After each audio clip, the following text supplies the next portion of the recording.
നീങ്ങുന്നിതാ ഇരുളിൽ പൊൻതാരകം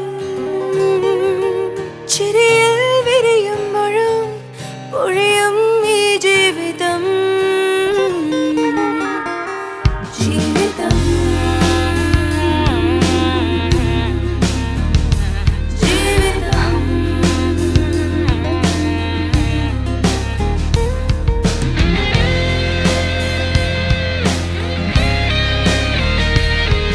അകലുന്നൊരു ജീവസന്ധ്യയും എരിയുന്നൊരു പകൽ നാളവും മഴനൂലുകൾ ഇഴനെയ്യുമീ കുളിരോർമ്മയും ഇനി നിന്റെയായി അറിയുന്നതും പറയാത്തതും നിറയും കാലം നിന്റെ കാന്തമൗനത്തിൻ നിറനിലാവിൽ ജീവിതം ജീവിതം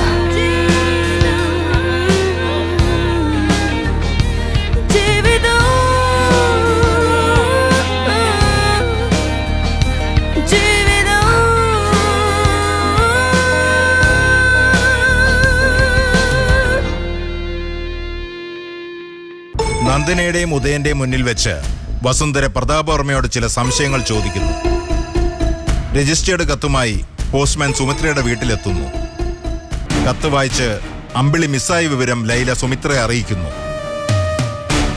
നന്ദന അമ്മ വിദ്യാഭാരതിയെ കാണാൻ പോകണമെന്ന് ഉദയനെ അറിയിക്കുന്നു. ഉദയൻ അതിനെ എതിർക്കുന്നു. യാദൃച്ഛികമായി ഹരിയും നന്ദനയും പരസ്പരം കണ്ടുമുട്ടുന്നു. ഉദയനും നന്ദനയും വിദ്യാഭാരതിയുടെ വീട്ടിലെത്തുന്നു. ഇനി തുടർന്ന് കാണുക. നിങ്ങളെന്താ ലേറ്റ് ആയത്? പുറപ്പെട്ട സമയം വെച്ച് നോക്കുമ്പോ ഇതിനു മുമ്പ് എത്തേണ്ടതായിരുന്നല്ലോ. അതിന് ഞങ്ങളിവിടെ വന്നിട്ട് അടിയന്തര പ്രശ്നങ്ങളൊന്നും ചർച്ച ചെയ്യാലല്ലോ. അതുകൊണ്ടല്ല, വരുന്ന വഴിക്ക് എന്നെയും കൊണ്ട് ബീച്ചിലൊന്ന് പോയി കുറച്ചുനേരം അവിടെ ഇരുന്നിട്ട് വരാന്ന് ഒരേ നിർബന്ധം. ഈ സമയത്ത് ആരാ ബീച്ചിൽ പോവുക? വൈകുന്നേരല്ലേ കടപ്പുറത്ത് പോയി കാറ്റുകൊള്ളണത്. വൈകുന്നേരം ആവുമ്പോഴേക്കും ബീച്ച് അവിടുന്ന് മാറ്റുമെന്നൊരു സംശയം, അതുകൊണ്ട് നേരത്തെ പോയതാ. ഓ, ഈ ഉദയന്റെ ഒരു ഹ്യൂമർ സെൻസ് കേട്ടില്ലേ വിദ്യേ? ബാക്കി തമാശ നമുക്ക് അകത്ത് പോയിരുന്നു പറയാം. വാ വാ മോളെ. വാ മോളെ.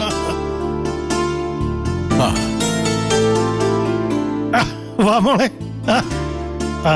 അച്ഛാ, നിങ്ങളൊക്കെ എത്തിയോ? കേറി വാ ഉദയ. വാ മോളെ. വാ വാ ഉദയ. കഴിക്കുദയ, കഴിക്കേ.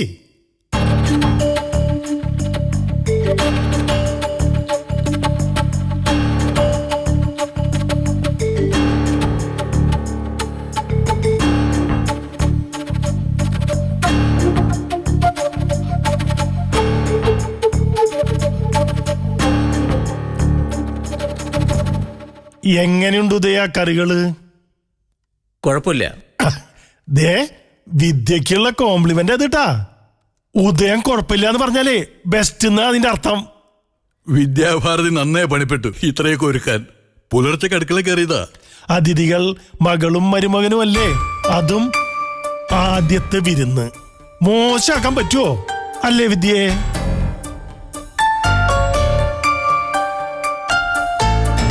നന്ദന മാത്രം ഒന്നും മിണ്ടുന്നില്ല. ഊണ് ഇഷ്ടപ്പെട്ടില്ല എന്നുണ്ടോ? എല്ലാം നന്നായിട്ടുണ്ട്. സ്വാദറിഞ്ഞ് കഴിക്കുകയാണച്ചാ, അതുകൊണ്ടാ മിണ്ടാത്തത്.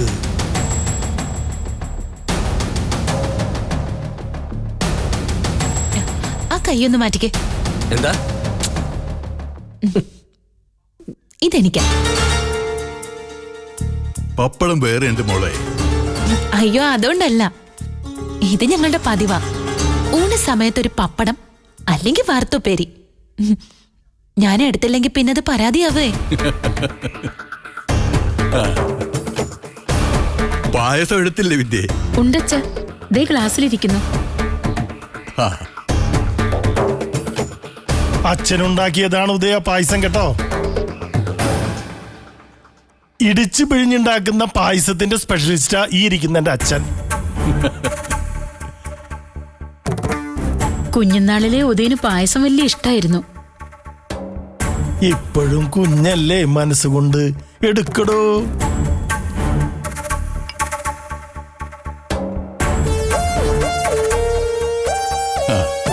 അയ്യോ അയ്യോ, മതി, ഒന്ന് രുചിച്ചാ മതി. അതിനെന്താ മോളെ, കഴിക്കട്ടെ. ഡയബറ്റിക്കാ, മധുരം അല്പേ പാടുള്ളൂ. ഓ,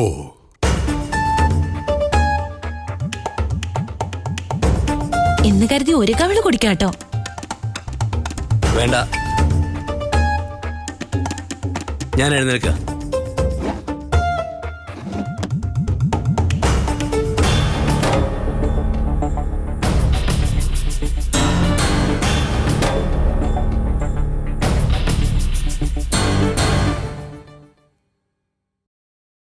ഈ പ്രമേഹത്തിന് പാവയ്ക്കാനീര് ഉത്തമ.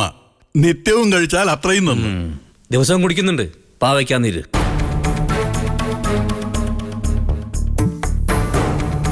മുടക്കണ്ട കേട്ടോ. ഹേ, പാവയ്ക്കാന്നീര് മുടക്കരുതെന്ന്.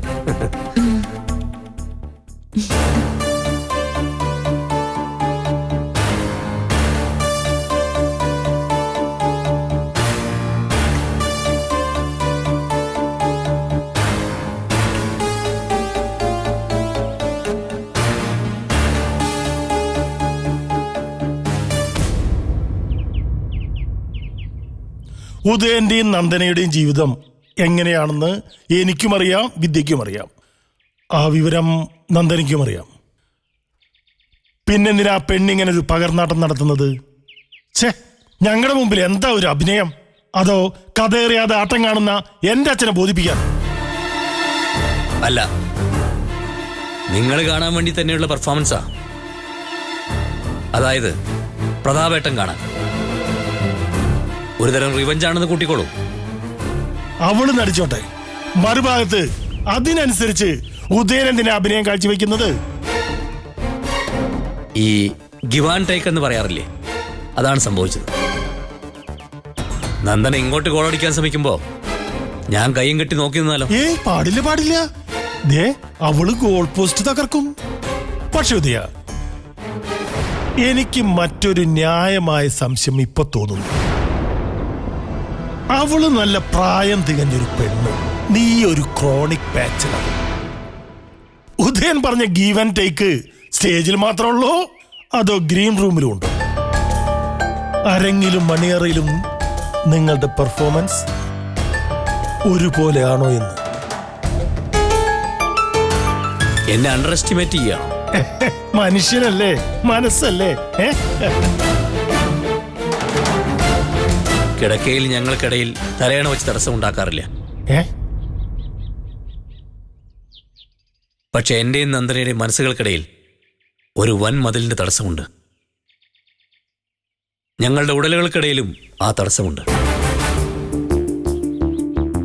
പരസ്പരം കഴിയുന്നതും ശല്യമാകരുതെന്നാണ് ഞങ്ങൾക്കിടയിലെ കരാറ്. അയാളത് പലപ്പോഴും ലംഘിക്കും. അപ്പൊ ഞാൻ ഇറിറ്റേറ്റഡ് ആവും, കലഹം ഉണ്ടാവും. അമ്മായി അറിയില്ല, റൂമിന് പുറത്തേക്ക് ഒരു ശബ്ദവും കടന്നു പോകാൻ ശ്രദ്ധിക്കാറുണ്ട്. ശ്രദ്ധിക്കണം കേട്ടോ. ദിവസവും എന്തെങ്കിലും കാരണത്താൽ ക്ലാഷ് ഉണ്ടാവുന്നത് കൊണ്ട് ജീവിതം കുറെ കൂടി ലൈവായിട്ടുണ്ട്. ദേ, അധികം അങ്ങോട്ട് എൻജോയ് ചെയ്യാൻ പോണ്ട. എൻജോയ് ചെയ്യേ. ഭാരമാണ് എനിക്ക് ഈ ബന്ധം. കാലിൽ കുരുങ്ങിയ ചങ്ങലയാ. ആ ഭാരം എന്റെ തലയിൽ കയറ്റി വെച്ചത് പ്രതാപേട്ടനാ. കയറ്റി വെച്ച ഞാൻ തന്നെ ഭാരം ഇറക്കി തരാം. കുറച്ചുകൂടി നീ ഒന്ന് ക്ഷമിക്കേ. അവളെ നമുക്ക് ഒഴിവാക്കാമെന്നേ. അതിനിടയിൽ നന്ദനയെ പറ്റി അറിഞ്ഞ വാർത്ത. നന്ദന കാമുകന്റെ കൂടെ നാടുവിട്ടു. ഒരു രാത്രി ഹോട്ടലിൽ കഴിഞ്ഞു. തിരിച്ചു കൊണ്ടുവരാൻ പ്രതാപേട്ടനുണ്ടായിരുന്നു. എല്ലാം സത്യമാണല്ലേ? സത്യമാണെങ്കിൽ ഉദയന് പ്രശ്നമാവോ? അങ്ങനെയായിരുന്നെങ്കിൽ ഞാനിപ്പോ ഇവിടെ ഇരിക്കില്ലായിരുന്നല്ലോ. എങ്കിലതിൽ സത്യം കാണുമെന്ന് വിചാരിച്ചോ? ഉദയ, വാടിയ പൂ ചൂടിയാലും ചൂടിയ പൂ ചൂടരുതെന്നാ ചൊല്ല്. നമ്മൾ ചൂടാൻ ഉദ്ദേശിക്കുന്നില്ലേ പിന്നെ പൂവ് വാടിയതായാലെന്താ ചൂടിയതായാലെന്താ? ഏത്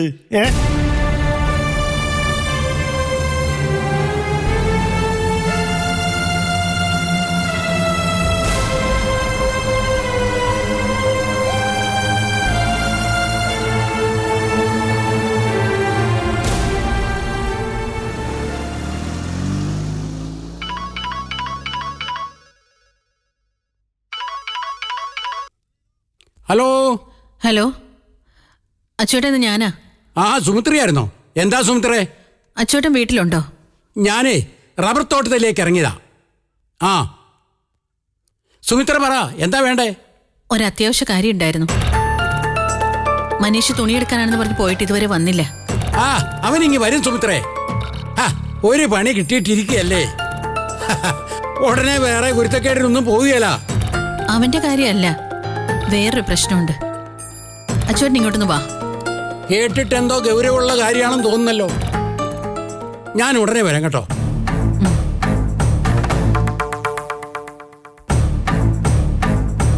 ബാംഗ്ലൂർ പോയെന്ന് അന്വേഷിക്കുന്നല്ലേ അമ്മ നല്ലത്? നീ പോവോ ബാംഗ്ലൂർ അന്വേഷിക്കാൻ? വീട്ടിൽ ആണായിട്ട് ഒരുത്തനുണ്ട്, ഒരു അത്യാവശ്യത്തിനും കിട്ടില്ല. ഇവിടെ ഉണ്ടെങ്കിലും അവൻ ഒന്നിനും കൂടെ നിൽക്കില്ല. അല്ലെങ്കിൽ പോലീസ് സ്റ്റേഷനിൽ ഒരു പരാതി കൊടുത്താലോ? ഇത്രയും ദിവസമായിട്ടും ഒരു വിവരമില്ലാത്തതല്ലേ? അങ്ങനെയല്ലേ അമ്മ ചെയ്യണ്ടേ? നീ കാരണം പനക്കല് വെച്ച് പോലീസുകാർ ഒരുപാട് തവണ വീട്ടിൽ കയറി ഇറങ്ങിയതാ. ഇതിപ്പോ അനീത്തിയുടെ വക. ഇങ്ങനെയുള്ള സന്തതികളാണല്ലോ എനിക്ക് വെച്ചിരിക്കുന്ന ദൈവമേ.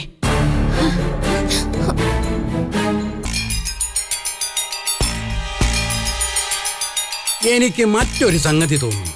ബാംഗ്ലൂരിലെ ഇൻസ്റ്റിറ്റ്യൂട്ടിൽ അമ്പിളി എന്ന പേരുള്ള വേറെ പെമ്പിള്ളാരും കാണുമല്ലോ. അതിലാരെങ്കിലും ആയിരിക്കേലേ ഈ പറയുന്ന അമ്പിളി?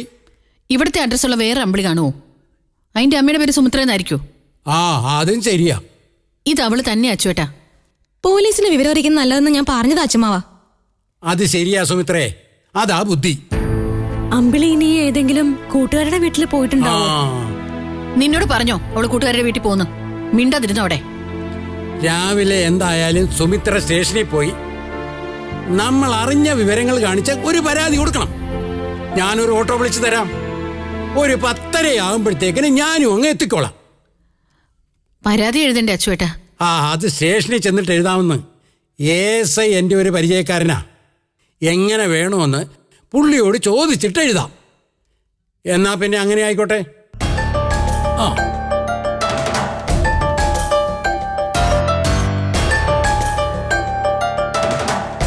രാവിലെ നീയും പറഞ്ഞ എൻ്റെ കൂടെ. എനിക്ക് തീരെ വയ്യമ്മേ. 2-3 ദിവസമായിട്ട് നല്ല ക്ഷീണമുണ്ട്. ഡോക്ടറെ കാണാമെന്ന് വിചാരിച്ചിരിക്കുമായിരുന്നു. അതങ്ങനെ വരൂ. എനിക്കൊരാവശ്യം ഉണ്ടായതല്ലേ. ഞാൻ വരാം അമ്മേ. അയ്യോ വേണ്ട, സന്മനസ്സിന് നന്ദി. നിന്റെ സഹായം ആവശ്യമുള്ളപ്പോൾ പറയാം.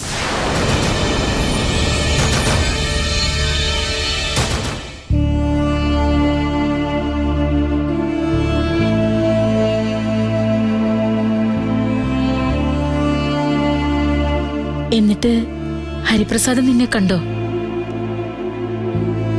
കണ്ടു. നിങ്ങൾ തമ്മിൽ സംസാരിച്ചോ? അതിന് അവസരം കിട്ടിയില്ല. അപ്പോഴേക്കും വന്ന് കാറെടുത്തു. അവസരം കിട്ടിയിരുന്നെങ്കിൽ മോള് സംസാരിക്കുമായിരുന്നോ? അങ്ങനെ ചോദിച്ചാ നിന്റെ മനസ്സെനിക്ക് വായിച്ചെടുക്കാം. ഇന്ന് ഒഴിവായി പോയെങ്കിലും ഇനി ഹരിപ്രസാദിനെ കാണാൻ അവസരങ്ങൾ ഉണ്ടാവും. ഒരിക്കലൊന്ന് സംസാരിച്ച പിന്നെയും കാണാനും പലതും പറയാനും തോന്നും. ഇത് ശരിയല്ല മോളെ. മറ്റു കാര്യങ്ങൾ എന്താണെന്ന് പറഞ്ഞാലും ഉദയം കെട്ടിത്തന്ന താലിയ നിന്റെ കഴുത്തി കിടക്കുന്നത്. അത് ആ ബോധം എന്റെ ഉള്ളിലുണ്ടമ്മേ. ദേഷ്യവും വിഷമവും നിരാശയും ഉള്ളിൽ നിറയുമ്പോഴും സ്നേഹമുള്ള ഭാര്യയായിട്ട് പുറത്ത് പെരുമാറുന്നത് അതുകൊണ്ടാ.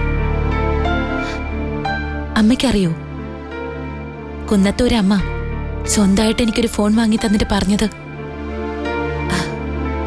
ആദ്യത്തെ കോള് ചെയ്യാനാ. ആ നിമിഷത്തില് പക്ഷെ എന്റെ മനസ്സിൽ തെളിഞ്ഞത് ഹരിയേട്ടന്റെ നമ്പറാ. എന്നിട്ട് നീ ഹരിയെ വിളിച്ചോ? ഇല്ല. അമ്മ കുറച്ചു മുമ്പ് പറഞ്ഞില്ലേ തലയുടെ വില. ആ തിരിച്ചറിവ് എന്നെ ആ ഫോൺ കോളിൽ നിന്ന് വിലക്കിയത്. എങ്കിലും മറ്റൊരു തിരിച്ചറിവ് കൂടി അതോടെ എനിക്കുണ്ടായി. ഹരിയേട്ടനെ ഞാൻ വെറുതെ ഓർക്കല്ല, മറിച്ച് മനസ്സിൽ പ്രതിഷ്ഠിച്ചിരിക്കുകയാണെന്ന്. മോളെ, നീ ഇന്ന് മറ്റൊരു പുരുഷന്റെ ഭാര്യ. നിന്റെ ഇഷ്ടത്തിനോ അനിഷ്ടത്തിനോ അവിടെ സ്ഥാനമില്ല. പക്ഷേ എനിക്കൊരിക്കലും കുന്നത്തൂരെ ഉദയവർമ്മയെ പൂർണ്ണ മനസ്സോടെ സ്നേഹിക്കുന്ന ഭാര്യയാവാൻ കഴിയില്ല. ആ മനുഷ്യനോട് എന്താ എനിക്കുള്ള നിലപാടെന്ന് പോലും ഒരു വ്യക്തതയില്ല. എന്തോരം സങ്കടങ്ങളാ മോളെ നീ ഉള്ളിൽ ഒതുക്കുന്നത്. എനിക്കിപ്പോ വിഷമൊന്നുമില്ലമ്മേ. ആരോടൊക്കെയുള്ള വാശിയോ അതുപോലെ എന്തൊക്കെയോ മനസ്സിൽ. സ്വയം മുറിവേറ്റുകൊണ്ട് മറ്റുള്ളവരെ മുറിവേൽപ്പിക്കുമ്പോഴുള്ള ഒരവസ്ഥ. കുറെ ആവുമ്പോ ഈ അവസ്ഥയൊക്കെ മാറിയിട്ട് ആകെ ഒരു മരവിപ്പ് വരാൻ ഇടയുണ്ട്. അപ്പോഴാണ് പ്രശ്നം. മടുത്തു കഴിഞ്ഞ പിന്നെന്താ, വഴിമുട്ടി നിൽക്കല്ലേ. ഉദയൻ നിന്നോട് സ്നേഹമോ ഇഷ്ടമോ കാണിക്കാറുണ്ടോ? ഭാഗ്യം, അങ്ങനെ ഒരു അപകടമില്ല. ഒറ്റ വാക്കി പറഞ്ഞ പരസ്പരം വേണ്ടാത്തവരാ ഞങ്ങള്. അതൊരാശ്വാസമാണേ.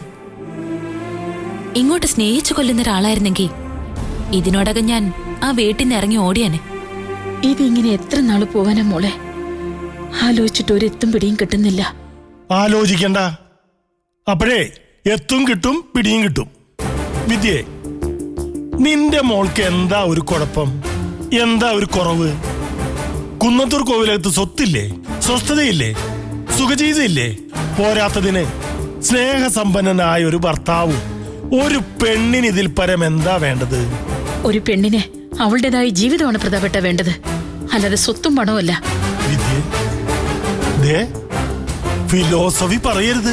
നിന്റെ ഈ മുഖത്തിനും ശരീരത്തിനെ ഫിലോസഫി ഒട്ടും ചേരില്ല. പണ്ടത്തെ നിന്റെ ജീവിത വൃത്താന്തം ഓർത്താലേ ഒട്ടും ചേരില്ല. അല്ല, കുന്നത്തൂരെ ജീവിതം ഹാപ്പി അല്ലാന്ന് ഇവള് നിന്നോട് പറഞ്ഞോ?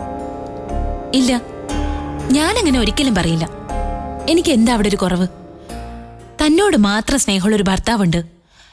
പിന്നെ എനിക്ക് ഒരു താല്പര്യമില്ലാത്ത കുറെ സ്വത്തുണ്ട്. പിന്നെ പഴയ കോവിലകം കാര്യസ്ഥന്റെ മകൾക്ക് ആഗ്രഹിക്കാൻ ഒരു കാരണവശാൽ അർഹതയില്ലാത്ത പാരമ്പര്യ മഹിമയുണ്ട്. മതി, നിന്റെ അഭിനയേ എന്റെ മുമ്പിൽ വേണ്ട. ഭാര്യയുടെ മോള് ഒരുമാതിരി അങ്ങോട്ട് ആക്ട് ചെയ്ത് തകർക്കല്ലേ. ഞാൻ വിചാരിച്ചാലേ നീ ആ വീട്ടിൽ ഇത് പുറത്താ. എങ്കിൽ ദയവ് ഇതൊന്ന് വിചാരിക്കോ, ഞാൻ എന്നും നന്ദിയുള്ളവളായിരിക്കും. ഒന്നും പുറത്താക്കി തരൂ പ്ലീസ്. വിദ്യ, വിദ്യ, മോളോട് പറ അതി ആളാ വരുന്നു. വസുന്ധരമ്മനെ ഓർത്തിട്ടാ. അല്ലെങ്കിലേ ഇവളെ ഞാനൊരു പാഠം പഠിപ്പിച്ചേനെ. അത് തന്നെയാ എന്റെയും പ്രശ്നം. ആ വീട്ടിലെ അമ്മ മകന്റെ ജീവിതം സ്വസ്ഥായെന്ന് വിശ്വസിക്കുന്ന അവരുടെ മനഃശാന്തി തകർത്ത് കളയാൻ എനിക്ക് തോന്നുന്നില്ല. അമ്മ വാമ്മേ.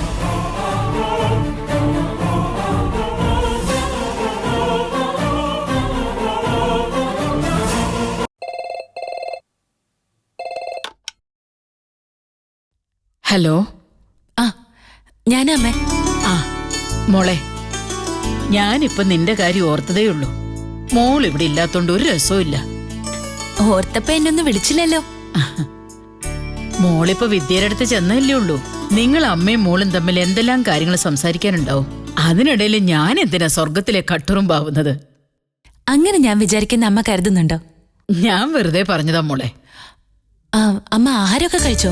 ആ, നേരത്തെ ഒരു ചപ്പാത്തി കഴിച്ചു. ഇന്ന് അത് മതിയെന്ന് ഞാൻ വെച്ചു. അതൊന്നും പോരാട്ടോ. കിടക്കാൻ നേരം ഒരു ഗ്ലാസ് പാല് കുടിക്കണം, മറക്കണ്ട. മോള് പറഞ്ഞതല്ലേ, എല്ലാം കഴിക്കാം. ആ, വിദ്യ എവിടെ മോളെ? ആ, എന്റെ അടുത്തുണ്ടമ്മേ, ഞാൻ കൊടുക്കാം. ഹലോ അമ്മായി. ആ, മോള് വന്നതിന്റെ സന്തോഷത്തിലായിരിക്കും അല്ലേ വിദ്യയെ? ആ, കുറെ ദിവസം കൂടി കണ്ടതല്ലേ അമ്മായി. ഞാനിവിടെ നന്ദനയ്ക്ക് എല്ലാ സ്വാതന്ത്ര്യവും കൊടുത്തിട്ടുണ്ട്. സ്വന്തം മോളായിട്ട് തന്നെയാ കാണുന്നത്. അവൾ എന്റെ കാര്യം വല്ലതും പറഞ്ഞു വിദ്യയെ? അമ്മായി നന്ദനയ്ക്ക് ജീവനാ. അത് കേട്ടാ മതി എനിക്ക്.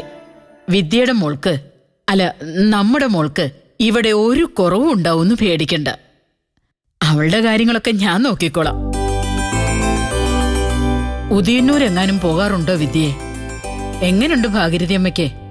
കുറെ നാളായി അമ്മായി അങ്ങോട്ട് പോയിട്ട്. നാളെ ഞാൻ നന്ദനയും കൂട്ടി ഉദയനൂരിന്ന് പോകാന്ന് വിചാരിക്കുക. അതേതായാലും നന്നായി.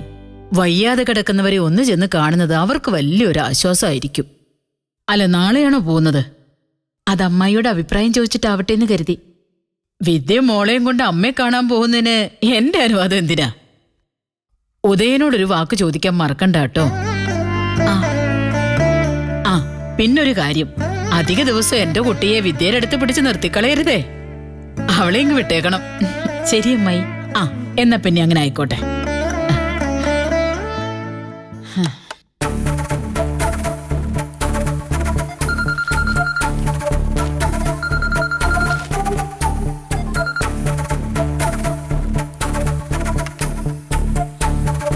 പ്രതാപേട്ട, ഞാനിന്ന് ഉദയന്നൂർ വരെ പോവാണേ.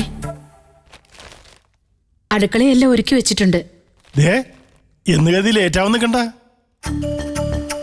ഉദയ, നമുക്കിന്ന് ഇവിടെ ഒന്ന് കൂടണം. എത്ര നാളായി നാവൊന്ന് നനച്ചിട്ട്. ഇറങ്ങാം.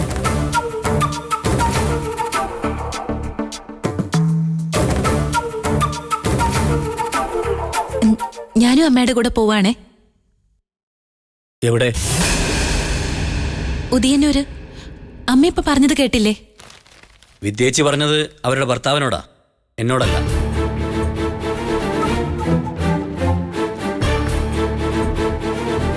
ഞാൻ ഇന്നലെ രാത്രി പറഞ്ഞത് മറന്നുപോയോ? എപ്പോ? ഞാൻ ഉറങ്ങിക്കാണും. അമ്മയൊന്ന് കണ്ടിട്ട് കുറെ നാളായല്ലോ ഉദയ. അതിനെന്താ, ചേച്ചി പോയിട്ട് വരണം. ഞാനും അമ്മയുടെ കൂടെ. വേണ്ട.